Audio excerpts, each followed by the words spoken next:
Bon dia, gràcies per venir a aquesta convocatòria de premsa per presentar-vos la imatge de campanya i quina és la història que acompanya aquesta imatge. Els darrers 4 anys han estat molt complicats a molts nivells. Aquí a Girona vam tenir el cop de la sentència del procés, el glori i els danys que va causar la ciutat, la pandèmia amb la Covid, en les que les administracions van haver de dedicar 2 anys, que aviat has dit, 4 en dura un mandat, a prioritzar i a idear polítiques que no teníem previstes. La inflació, la crisi de preus de subministraments, l'encariment de la vida en general repercuteix en el dia a dia dels ciutadans, dels gironins i gironines, però també de les administracions. L'urgència també cada vegada més creixent de l'impacte del canvi climàtic i la necessitat de canviar hàbits i les polítiques públiques i fomentar una vida més sostenible, i ara amb l'irrupció d'aquesta sequera fa que aquests 4 anys hagin estat molt complicats.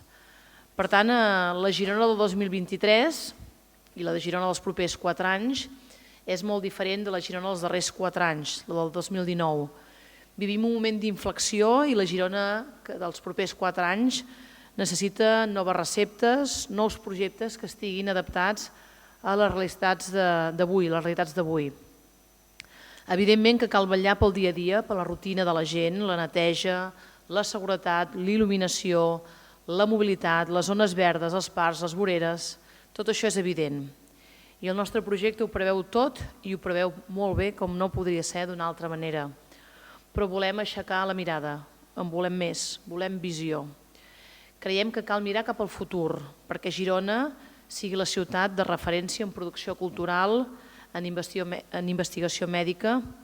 Creiem també que cal mirar cap al futur, perquè Girona sigui la ciutat de referència en producció cultural, en investigació mèdica, en tecnologia, una ciutat amb referents i projectes educatius que fomentin el talent local, que prepari els nostres nens i nenes, els nostres infants, que són i seran el futur de la ciutat de Girona, i perquè tinguin a la seva ciutat les oportunitats per quedar-s'hi i fer-hi realitat el seu projecte de vida. En definitiva, propostes de visió global, un projecte col·lectiu que torni a il·lusionar i a fer somriure els gironins i gironines. Un projecte modern que aposti pel talent, que prepari la ciutat per revolucionar el ritme dels nous temps i que doni resposta a les necessitats que tenim plantejades avui. Una ciutat plena d'idees, de vida i d'oportunitats. Girona necessita somriure de nou, necessita il·lusió i optimisme. El somriure s'encomana i la il·lusió s'incomana. I amb aquest objectiu, amb aquesta idea de somriure i encomanar el somriure, presentem un projecte engrescador amb mirada de futur i el lema de la campanya és la Girona que somriu al futur.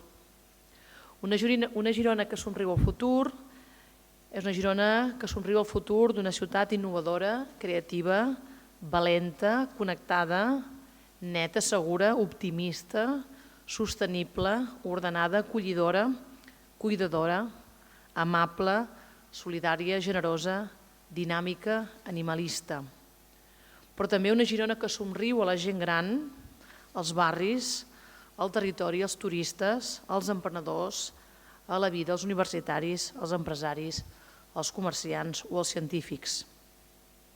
Per tant, proposem un projecte modern que aposti pel talent, que prepari la ciutat per evolucionar el ritme dels nous temps, que doni resposta a les necessitats que tenim plantejades avui en aquest repte d'una ciutat d'una mirada de futur i que vetlli pel dia a dia dels gironins, però que alci la mirada cap a aquest futur, per una ciutat plena de vida, d'idees i d'oportunitats per la gent que hi viu. Una ciutat model del que volem per Catalunya, per aquesta Catalunya independent per la qual continuem treballant. Una idea que transmet la nostra proposta i que també transmet la llista de les 32 persones que ens presentem per Junts per Girona. Perquè volem que Girona torni a somriure.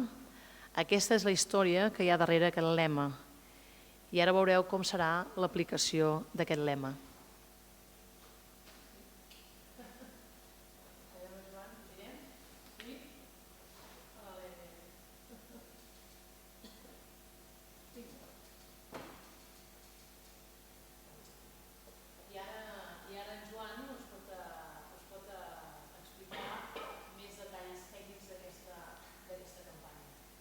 Gemma. Bé, en aquests moments ens falten 23 dies per al dia de les eleccions, pel 28 de maig, i 7 dies per l'inici de la campanya electoral. Per tant, estem a una setmana justa de l'inici de la campanya electoral. Algunes dades que potser poden ser d'interès és que s'ha previst entre precampanya i campanya un conjunt de 378 reunions, trobades o actes amb diversos formats, amb tot tipus d'associacions de veïns, d'entitats culturals, esportives, econòmiques, amb gent, amb entitats, amb comerços, amb emprenedors, amb esportistes, amb el conjunt del mosaic diferent i heterogeni que configura la ciutat de Girona. Això ens ha permès fer aquest procés d'escolta, que la candidata ja va anunciar, va apuntar ja en el seu acte de presentació del 25 de gener a l'auditori, que ha consistit precisament a posar el radar, a captar les opinions i les idees que la gent ens volgués traslladar. Per tant, ho hem fet d'una manera oberta, porosa, escoltant el pàlpit i el sentiment de la gent. Aquesta de Girona de valors, connectada i amb talent, que és el trípode sobre el qual hem fet aquesta precampanya i campanya. Una campanya de proximitat i molt personalitzada. Entenem que les eleccions municipals han de ser molt de cos a cos, molt personalitzades i, per tant, des d'aquest punt de vista ho hem enfocat tot així.